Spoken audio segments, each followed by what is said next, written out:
LightCasting.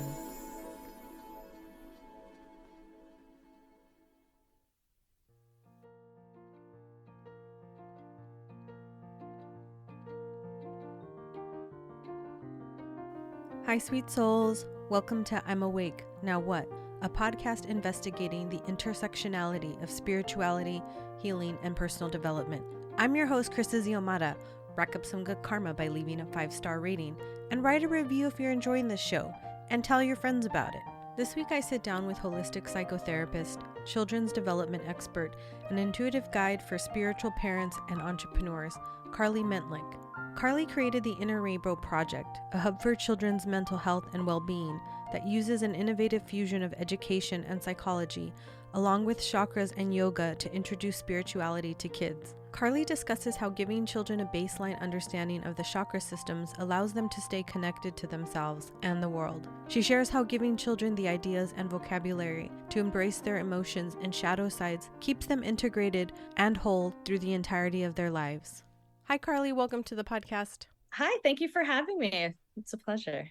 Yeah, I'm so delighted to have you here today and to talk about your work and all the things. I always give my guest an opportunity to introduce themselves to the audience, the listening audience, in their own words about who they are and what they do. I think no one does it better than ourselves. So I'm going to kick it back to you to just tell everybody who you are and what you're about. I'm a lifelong learner. I'm always exploring. And what we'll get into the interview too is that, I've always been interested in helping people and personal growth and understanding people and their motives. And then when I was connected with spirituality and started going through my own awakening, I also worked with children before that as well. It was something I was really passionate about. But then when I started being introduced to spirituality and just seeing kind of that the world was so much bigger than I had perceived it to be and believed it to be and was conditioned to believe, then I started traveling and expanding my mind and my world and learning more from like wisdom traditions and all different kinds of approaches to spirituality. So that's really a big part of like my lifestyle and who I am. And then I created a business around it that is called the Inner Rainbow Project, the grand mission of helping people be able to live from their true self. So everything I do, explore for my own self and teach my daughter. And even the way that I relate to life is about that, is about how can I be present, joyful, find the gratitude. That's my answer today that came from my intuition to share with you about who I am and what I'm about. Yeah. So there's so much beautiful richness in all of that, and I'm excited to shine a light more on your work and what you do. I wondered, as a child and growing up for you, what was your experience in religion or spirituality or nothing at all? And then where did you shake out as an adult? Obviously, you're a practitioner of other things and all things spiritual. So guide us through that journey. I'm always curious. I like to know what people's life journey is in that perspective. My dad is Jewish, and that's his background. And my mom grew up not any specific religion, but Catholic Christian based, where she celebrated Christmas and had that. So I grew up with both of those traditions, but not necessarily any background about them. Like, we'd read the story of the holidays and we'd have light the candles and read the story, and I'd go and participate, but there wasn't a discussion necessarily about what it meant, or it wasn't necessarily integrated into our life in other ways than that. So then I,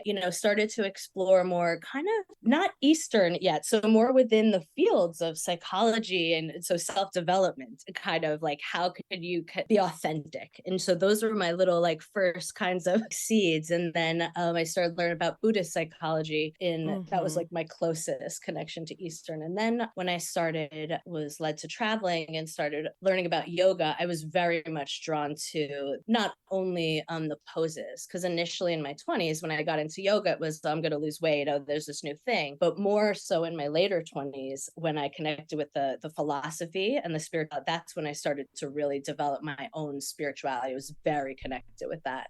So I got very deep into my studies there. And then from there, when I'd participate in the way the funeral rituals and prayers are, and for Judaism, I would find parallels and things that I connected to. And I really enjoy looking at all different traditions and seeing where the similarities and what I relate. And then even more recently, because I have a podcast for kids that I share spiritual topics with them. So I was exploring numerology, and I was playing an episode on numerology and thinking how connected I've always been to numerology. And then I would think back at that my dad really, he always was like, we didn't identify it as spirituality, but he always had that kind of like 18 in Judaism is good luck. And then so is Chai. And so you give like checks or you share things or you write things in Chai or double Chai. And we'd always, if we saw those numbers out, he would talk about it, and still to this day. And I was like, that really is one of his connections to like something higher, something you can't understand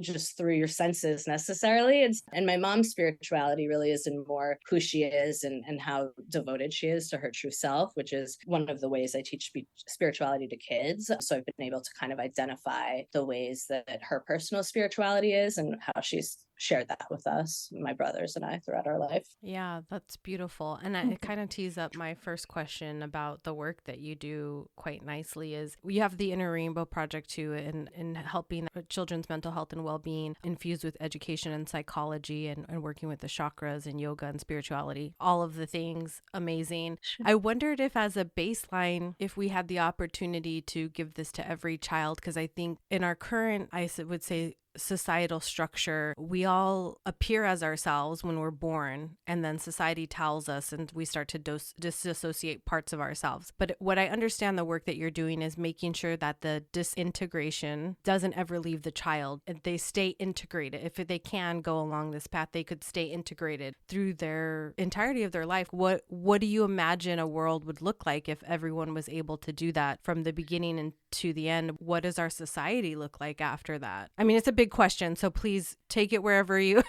that was the first thing that came to mind when I saw the work that you were doing. I thought, well, if everyone had this opportunity and we never became disassociated or we lost our own internal integration, like what would that look like for our society? I mean, what's so interesting is I spend a lot of envisioning that, and also that there is the possibility of that happening. And so that's why I love, I also as a chair, like work with the framework of the chakra system. And I think that that's kind of where it helps ground it into how can we take what is this ideal of everybody being integrated. I mean, that's really very difficult for many people to even believe would be possible. Like, how could society even really any of that? That's why I like the framework of the chakra system, because it starts with that belief, like from the crown, from the highest vision, from what you said, you come in with it already integrated, that yes, that already is something existing, and through manifesting, like it being in earth and in cultures and society, etc., it becomes conditions out of us, and then there's a reclaiming of it. So to imagine what it would look like if that never happens, I mean, that really is the root of my work. When it says that I have a background, like I integrate education and psychology with the chakras and yoga, what I had shared with you initially, that was what I was first introduced to, was education and psychology as an education initially. And the way I even came up with like the things I share in my work and what's important to share to get to this place that we're talking about, analyzing what's missing from the public school system and from the mainstream school system, and like how that then affects things in a way that leads people away from their authenticity. So imagining a world, I mean, there's harmony, there's not competition, because there's not like a need for competition, because there's collaboration. The idea of being in your dharma, and if you're just following really exactly what your spirit, like exactly that, and letting that unfold, then there just is not inherently not competition, an understanding of unity, celebrating differences, a more easily and natural connection to education of like what learning is going to support you in learning, even to the basics of reading, writing, communicating, whatever you define as the basics, as to your values, and out to to other things, like what are your passions going to be, because that comes to people in different ways. And then through the systems we become educated, like that this way isn't allowed or this way isn't good, right? There's like indirect messaging. Yeah. and direct messaging about what is and isn't. Yeah. And so then I just imagine like crazy creative. I mean, there will be crazy explosions of creativity and just like art because of people not having to hold that in or having to put so much effort into hiding their identity and finding new inventions. Like it's interesting. I mean, it's super fun to think about it. So I mean, I teach kids, and that's one of the things that I saw was missing is creative thinking. So you already have me thinking about like, oh, I want to get some kids thinking about this question and writing and drawing it and designing what it would look like, because we come up with some great stuff. Yeah, to sort of riff off of what you said too, I wonder if we are staying integrated throughout the entirety of our lives. I think inherently I would imagine that we would never lose that connection with humanity, because I feel like for me, that was something that I would say waxed and waned. And it wasn't until I went on my own healing journey and path and realized at the end of that, I can't be separated from the world and they can't be separated from me. And what I do for myself, I do for the world. And that interconnectedness never sort of dissipates, I would imagine. If we could give this to every child, if we could keep them on this path of not losing themselves, which is, in simpler terms is I think what you're doing here, right? Yeah, I mean, it is. As you just said, came up. It's so interesting because it highlights kind of the things the concepts that are difficult to me. I mean, now over time, I've been working on this so much that I found a way to put words in a way to describe to children interconnectedness to life and self and intuition. And I mean, you highlighted for me that it's like they're so inherent and they're so personal, they're so interconnected. That's why once they become disconnected, then we have to find ways to describe it and to help people reclaim it. Really, I agree with you. You see children inherently be kind and generous and compassionate to the world around them. And somewhere along their journey into adulthood, there starts to become like a scarcity mindset, a toxic individualistic perception and view of the world. I think, especially in a capitalist society like ours, it's very hard to not have that saturate your experience, even if you're in a really good situation, I think. So I feel like children just are inherently like that. And God, imagine what if we never got away from that component of ourselves and we knew forever that there was always enough for everybody, and that it doesn't matter, if I share this with you, I'll still have enough. Well, I love that too, because I also think, I mean, I think it's beautiful that there's more and more efforts to teach kindness, to incorporate teaching kindness, to incorporate activities of kindness through even in mainstream schools and et cetera. What you're speaking to, though, I think is so important foundationally, is to also, from as like early as you can, if you're teaching those kindness things within a scarcity mindset, it's still going to be more like, I'm applying this thing because it's nice, and when you're talking about like cultivating and like never losing and living in an abundance mindset, it would have,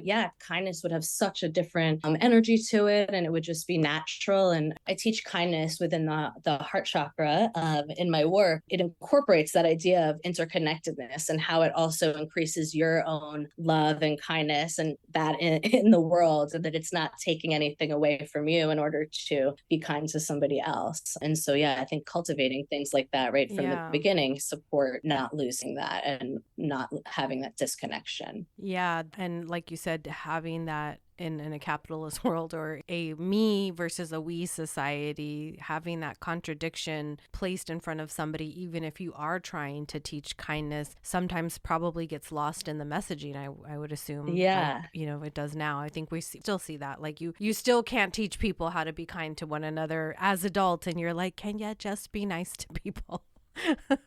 Right. Well, I mean, you're so right. And I think almost even worse than it getting lost, it's like confusing, because then the child's like, well, how am I supposed to embody both of these things? Like, how do I get that thing that I want, that I'm somehow, and also, wait, I share? What do you mean share? Like, it's, and kindness. And so absolutely. I mean, it's definitely getting lost and intertwined, kind of confused. And so, just like you said, it's not even something that can kind of, I don't know, pop out from the Yeah. surface. Or... So, thinking about the work that you do with kids and parents, what are some things that you're teaching them as they're parenting their children? Some rituals, some practices that sort of allow them to, I would say, creatively parent in this new paradigm? I will share some of my favorites. I definitely, within my work, I mean, that's what the resources and the curriculum and the different kinds of products I have are a way to support building these tools and developing these rituals. You know, and it actually is quite, it parallels, is in synchrony with what we were just saying, that foundationally with the parents and with the kids is establishing an open and free space for self-discovery that allows the cultivation of all the things that we've been talking about, where you have the freedom to find the tools that are a fit for you and you have access to them, and there's no judgment around them, and there's a intention towards for the parents towards being your own best self and your own truest self. So that creates the environment for which this can actually all grow in a sustainable way. So the tools and the rituals can stick and be embedded, and they can believe in them and the value. So I teach a lot of self-care, self-development, and personal growth, and getting it connected to your own values for the parents, connecting with their own personal rituals and defining some self-care rituals for themselves. So I have a process of helping parents, for example, create an in-home retreat for them, experience for themselves, whether that means 10 minutes, whether it's a weekend, all within the boundaries of their lives with children, to help build the foundation. And then within the framework of the chakra system, I also teach lots of different kinds of rituals, like incorporating daily practices. So starting out your day with something that's in support of you staying connected with your true self throughout the day. A lot of different kinds of strategies for managing your emotions. So they need to be able to build their own toolkit, and then a way to create their own system. So the guidance to be able to create their own. I also have an activity of having families create their own family ritual. So what's going to work for your family? Is it something that has a piece of your culture? Is it something, and I also have it in a way where it's a collaborative activity, but the child is the facilitator kind, and like the leader of it. So that creates empowerment there, and more of a feeling of, inclusiveness and belonging in the family than something everybody does together. So it's really personalized, along with offering a variety of different things so people can find things that are the best for their design. So is it affirmations that are the best for you? Is it journaling? Is it the integration of, you did a project that was really meaningful to you, and then that knowing or memory, let's say, stays with you, so all different ways, and then a way, for them to build their own system of rituals and tools and practices. Yeah, that's really beautiful. And I love the openness of it, right? Like that there's not one specific way, or there's not like a box that you're putting anything in, which is holdover from our binary and our patriarchy and the black and whiteness of our culture that we're trying to break away from. I love that there's an openness, and also that there is not so much that power dynamic between the child and the parent, although I'm sure those structures need to exist in certain parts, right? But giving them that empowerment earlier, I can imagine, allows them also to solidify their sense of self a lot better, right? I mean, you tell me. No, yeah, I love that. Sometimes the things that are so inherent to my work and the value, like I don't even think of them that way. So my background is in feminist psychology, where you inherently consider the power dynamic. And I learned that a lot in education too, of teacher and, and parent and child and teacher. And so, yes, absolutely. You're absolutely right. And thank you for highlighting that, because that is intentional. And also that's why I like the framework of the chakra system and why I use it, because this kind of the languaging of understanding how to explain this from the best I can say is so what we're talking about is getting out of that, like you said, binary and black and white and the restrictions of that. And also now there's this realization or understanding that it's not really about no black or no white or no, it's like there isn't the need for the masculine and the feminine and the structure and the flow. And so I think the chakra system, and what I attempt to do with my work, is to create create that framework and that grounding. So there is a structure. There's a structure for the parent in helping them align their goals and their values and what they want and what they want to share with their child without affecting the freedom and the flow. And so the chakra system offers that too, because it's holistic and it's in nature. And so within that, it's like, okay, we're going to, get to the things that are important. Like we're going to acknowledge kindness along with self-confidence. We're going to acknowledge grounding along with connection to higher power self, however you define it. And so that's why I think it's a good combination there. Yeah. And I imagine that I don't have children of my own, but I imagine with children working with the chakra system would almost make more sense too, because they're more sensing beings at a young age where they don't have the language, the vocabulary, the constitution to articulate what is happening, however they feel and sense everything. So if you come at it from that perspective, I imagine it is a lot easier for them to understand energy and kindness, grounding and openness and taking care of yourself from the inside out. I don't know what you want to say about that. Yeah. My background is in developmental psychology. So I think of everything in like stages of, and there's variations of course, but even in like the developmentally for kids, the way that like kind of in that old framework of, I'm going to teach you, I'm going to share spirituality with my kids. Okay, here's the definition of spirituality. It doesn't flow. It doesn't fit. That's actually interesting. I'm just now, coming out of the closet to share that that's actually really what I do, what I've always done, spirituality, but just teaching that. But when I initially started my business, I didn't feel comfortable sharing that. I didn't say that. I said empowerment. And, I got closer and closer at different times. But so then when I was, ready to, okay, I'm going to share. And then, okay, how do I teach spirituality to my daughter? And it's like embedded within everything we've done, everything I do, sing the practice, everything we've already talked about. But then I got this kind of old, like, well, would she be able to define spirituality? What if she's on an interview? And and I got this kind of old, like, do I know how to describe it to her? And I found this book, a very beautiful book, The Little Soul in the Sun. And if you use God and the concept of that in your family, and if your child has a certain type of design, it's a lovely book. Just wasn't the fit for her. It's not the kind of style.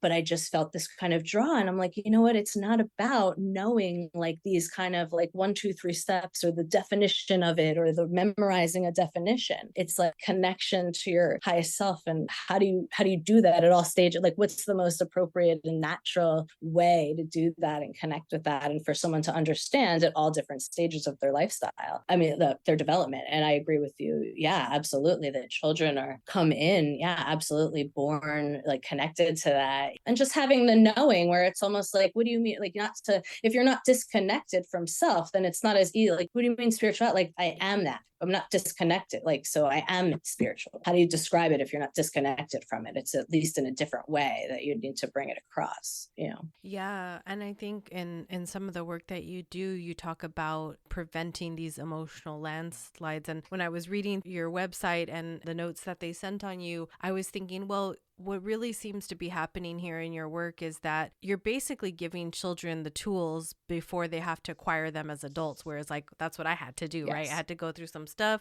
100%. I had to go unlearn. I had to heal. I went on a big old trek in my life. But if you had all of those tools early on, how to self-regulate, how to feel what you're feeling, how to name it too. I think that's really important. We're really bad at naming how we're feeling a lot of the times especially when we're in a state of hypervigilance or hypovigilance. What does that look like when you're helping prevent an emotional landslide? How are you teaching that to kids? Like, what are you telling them? Part of me creating an approach and the best way to share this is starting from the understanding that there's still, even though it's shifting, that there's still a stigma around exploring emotions, naming emotions, sometimes having emotions, very strong in some families, cultures, religion, less so in others. But I start from the core understanding that it's not something that's just easy and comfortable. Even from, I would experience this with my daughter when she was, so young. And clearly, as we've been discussing, in an environment where I'm aiming to intentionally, consciously cultivate this, but some kind of almost like inherent like shame of doing something wrong or getting too angry or not happy things. So the way that I incorporate the tools and the things I'm going to share is intentionally like gently and built within develop identifying strengths, other things and other kinds of elements in there. And I'll give an example so it's more clear. And teaching the parents to come from an approach that's non-lectury is the way I often like, not teacher, no lecture, open-ended and allowing the space. And so within that, then I pair like a shadow emotion or a different common emotion with each one of the chakras. So then within that learning, the child has a chance to develop tools and identify their pre-existing tools, things that already help them. I'll use an example. The third eye chakra, I connect with the emotion of sadness, and so to give that a container to go through. And so within asking questions about how do you calm your mind, what helps you feel, what helps you relax, what helps you when you feel upset. And then I introduced different breathing exercises, ideas, ways of reaching out, suggestions within that. So children have a chance to develop their own tools for that specific emotion. Because it's embedded, it normalizes it and it doesn't stand out. So they have to go through that vulnerability. And then the tool I use, I use it all different ways, but just to share one of the tools I use is called a mood ring, but it's really like on a ring, like hook ring. And it gives them a chance to collect all of those tools in one place. So it's really their things that they've gotten to choose and empower themselves with, and they have it. So then they also have the opportunity to engage with it privately, safe way, if there still is that vulnerability around it. So that's just an example that also kind of highlights my approach to it overall. Yeah, that's really beautiful. And if people go to theinnerrainbowproject.com/108 guide, they can see you've also put together visual aids for them, each one of them, and they're like little kid versions, and they're super adorable. Thank you. And the animations are really cute, and I think probably inviting as well, because as adults these concepts are very big. The Kundalini yoga just in itself is something really deep and hard to master, right?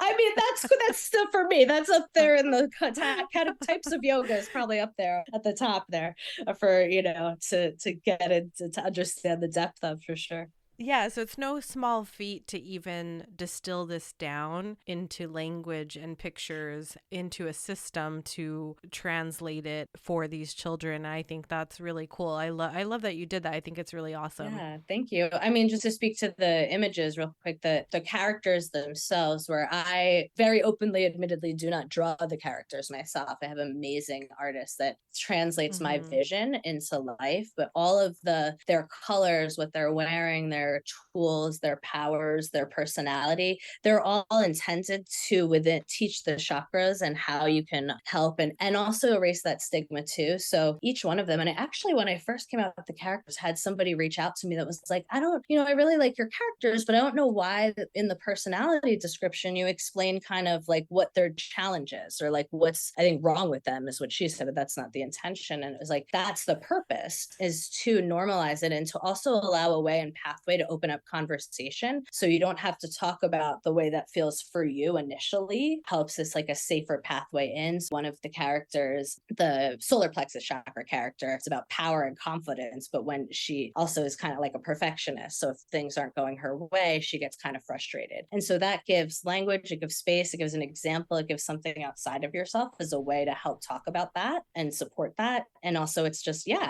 in there with your whole person. You have strengths and weaknesses or challenges. And so, it is just in there with the rest. And just like yours deserves to too, without shame. Yeah. Oh man, the shame. And thinking about integrating those parts of yourself, knowing ahead of time that you don't have to exile the things about you that are not wonderful. I think starting out as a child as a baseline of that, you would want that. I could imagine that adult that said that to you, maybe that was a part of her that was activated in that moment. But it's because we're coming from that place of we're still a society that strives for perfection, not realizing that we are just fine and we're supposed to be imperfect and nature's imperfect and there's all these happy accidents that happen all of the time, and perfection is not real. It's not a place, it's not a destination, it's not a thing. If whatever it created us wanted us to be perfect, and I even will say something very controversial here, is I actually have come to a place where I think whatever did create us is imperfect as well, because if we're a reflection of it, if we're a part of it, and we are imperfect and there are imperfect situations in our lives and in our environment, then clearly it's by design. I mean, it's interesting that, yes, that's very controversial. Like, I can say absolutely that's controversial, and many, like, I don't want to say old, but yeah, older structures or traditional structures. In Abrahamic patriarchal traditions, yeah. Yeah, because to me, I mean, because absolutely. And also it's like, well, of course, and also that's not a negative. It's almost like there's not, it's like a totally different paradigm. Like, it's not even there's nothing negative of what you're saying. It's actually quite purposeful and beautiful, intentional. Yeah. That's why I really liked when I went on my journey and I discovered other gods, which was like blasphemy growing up because I grew up Catholic. When you go and you read the gods of other religions, and I'll just say, for example, like Hinduism, their gods, they get real crazy sometimes, Real crazy is, no, if you're talking about Kali, it's real crazy. Yeah, Kali, Kali goes and takes a lot of heads off people and whatnot. And although that's a metaphor for things and it's not literal or anything like that, to me, something that was very squelched was the anger piece. And I know a lot of people, we're all dealing with our anger in some, I healed that part of me that had that suppression. So when my anger would rise, I wouldn't know how to deal with it, but then it's sort of like when I got into those other deities, I thought, oh, this is normal. This is normalized. Yes. This is okay, Well, I mean, I love that you brought that up, because actually, I mean, there's so much of influence, especially of Hindu gods and goddesses in my characters and in the animals, because that was something that was very transformative for me. Similar to what you said, not necessarily like the anger piece, but just that you can't be all the, not specifically anger, but that's just like, you can't be anything that's not like good, or you can't be even more than one. You have this category of things. What I loved, especially to learn about all the gods and the goddesses in Hinduism, is that they're not really outside. They're examples and manifestations of the different qualities within ourselves. Another level of like, yes, it's normal. It's okay. They're all part of you. I mean, you could even, if you want to get wild with it, I think you could maybe even parse them out as like IFS parts potentially. Well, don't get me started, because so I already have given them their MBTIs, and I want someone that's an expert to do human design. I haven't driven into IFS as much. Like, I don't know it in depth, and I just actually looked back into it recently and was like, wow, I see why this is so current now, and a lot of it's getting more into, and I will study it, and I will tell you, and I will get back to you.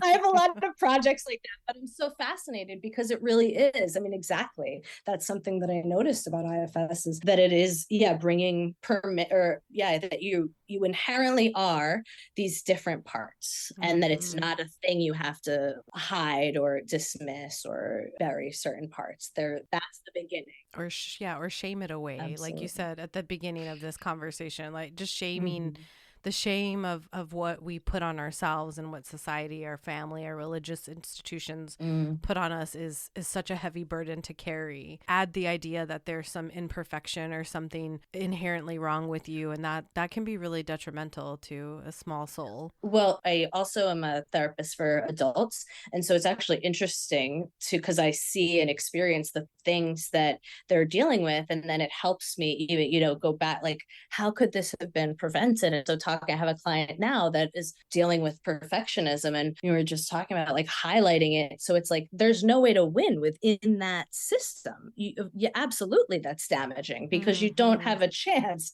It's like what you said, it's inherently not possible by design. Imperfection is what is the reality. And so then if you try to aim for that, you'll never be able, you might gain some self-esteem or something along the way, but you won't be able to reach the full acceptance of your whole self because it's not perfect. It's not possible to be, and so I agree with you for sure. Well, wanting to talk a little bit more about the camp chakra and your chakra talk. So you're not just somebody doing therapy with kids and doing this. You also have a lot of other things going on. So I want to give you space to talk about those. What is camp chakra? And then you just started your podcast, Chakra Talks. I want to sort of dive into that. Yeah, Camp Chakra Kids, I call it a digital playground now that really takes you out into real life, but that is a chance to learn the tools and cultivate a lifestyle and the child's own style of spirituality that helps, hopefully, like we're talking about, not lose the connection to self and have the tools built. And I use the analogy of going camping, and it's like we're sending them through with like an empty backpack. And so if we can build all of these things and build that resilience and that strength and that strong connection to self, that it won't be lost along that journey through growing up and going into adulthood. So it's organized by the chakras. And I grew up going to camp and sleepaway camp. So I aim to have it that kind of where you can, so there's the structure of the camps and how they're organized, then and the flow within that. So then you give guidance of how do you decide which camp you need to visit based on how you want to feel. And then within each of the chakras, it gives you a chance to develop tools like breathing exercises, meditation, yoga, your own depth of understanding through creative projects and journaling. And then I have a special parent camp within that goes into all the stuff we were talking about earlier, that gives the tools for offering that foundation and that kind of behind the scenes foundational support. And I call it behind the scenes because it's like you're there and it's collaborative. You're also like grounding your child's self-discovery in something that's safe and know is going to be supportive of the things you want to help them learn. And then Chakra Talk is the podcast is my attempt to start to bring access all these different kinds of spiritual topics and the things we were saying that we didn't talk about necessarily specific topics, but really like tools and things and ideas and learnings and from different backgrounds that we wish we could have had as children, so they have access to that. So I teach about chakras, what even is spirituality, how to use crystals and essential oils, so different kinds of tools you can use. Now I'm planning a season 2 where it's like I want to introduce things like how can you use oracle cards or breath work or numerology or shamanism, and connect with people who are specialists in that area, sound healing, things that just gives them a chance. And this really like, here's some background here, why it might help you. Here's some ways to explore it. So you just get that chance to understand that you're allowed to explore freely and then some guidance on how to do it. Yeah, beautiful. And Chakra Talk, how did you decide you wanted to take this all even a step further and then do this podcast dedicated to helping children and directed towards children? I think it's really cool. It's my way of I've been constantly since I started my business exploring like how can I share the message that I have in the most like fluid and authentic way. Yeah. And so I started my business as a blogger, and again, that's like a category that we're putting ourselves into. And so to me, that meant I had to produce all of these written materials. Like I have an internal drive and passion to share these things, And so I would try to write them or do these things we were supposed to, do as business owners or, learn is the way. And then I don't know. I also was like, everyone has a podcast kind of thing. It's like, also that's a judgment or a belief or like why, And so then I was like, although it does feel like everybody has a podcast. they do it. Also, it's so really that just might be a fact. We don't have to. I think that's right. There doesn't have to be a judgment on it. It could just be a statement. But it's like really a way. And the more I get into it, I've recorded like 14 episodes so far. I'm very intuitive. I get a sense of what I want to say. It just flows to me. And so it was like seemed like a cool medium for me to share, and then a cool way too to break things down. Parents like you're in the car with your kid, or giving kids a chance to hear these little like kind of bite-sized things, then would give them some ideas to go further. So that's what I've been excited about, like finding like who specializes, who is this magic in essential oils for kids, that whether it's a link or a book or a idea, I can help people open up pathways to the thing that might help them, and I was lighting a stage before we started, and it was and I was kind of like, how would my mom have necessarily like, okay, today we're gonna, maybe, but it's really about this immersion and this freedom to kind of see, but then also the access so that these things even exist. And so that's what my aim is for the podcast, is to give that little kind of like thing that might help the pathway, and that light that like, ooh, that's the thing that really turned that person on, or really helps them find their way to stay connected to themselves. Yeah, it's really beautiful. Well, we're coming towards the end of the podcast here, so I just want to touch in with you and see if there's anything else that you feel compelled to share with the audience about this, or speaking specifically to people who are parenting children or parenting their inner child that may need this work to, get them out of something or help them develop. I think that's the theme here, is what I'm hearing. You're a seeker, and you're also invested in people's development and evolution in this world. So is there anything else you want to say before we wrap it up? When I think of, the message or the feeling or the kind of that like the spark and like want to leave someone with, it's really that giving yourself permission to connect with your intuition and follow what you feel and know to be right along your path to being the best person you can be, to then being the best parent you can be. And then with that same spirit, if you have the idea that, or the intention, like attuning to my child's, like what lights them up and what helps them stay connected to their true self, that's my compass. Not like parenting style, this thing, this technique, this etc. If you let yourself follow that and give yourself permission to do it, then you're going to be on the right track and probably feel a lot more relieved and happy and authentic and connected to yourself, and more inner peace and joy. Yeah.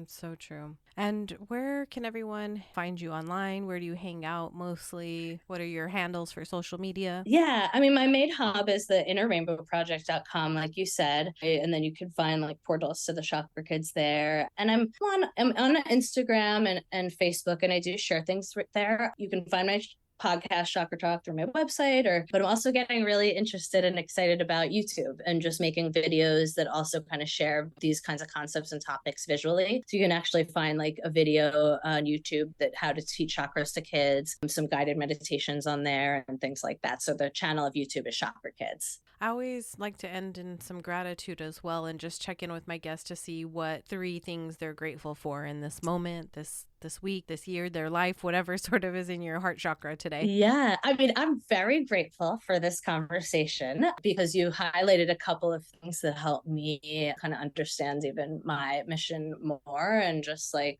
the authenticity of it. I love just being able to flow and really, talk authentically. So I'm very grateful for that. And then having a chance to talk about my work and what I do makes me feel grateful that I even have the opportunity to do that.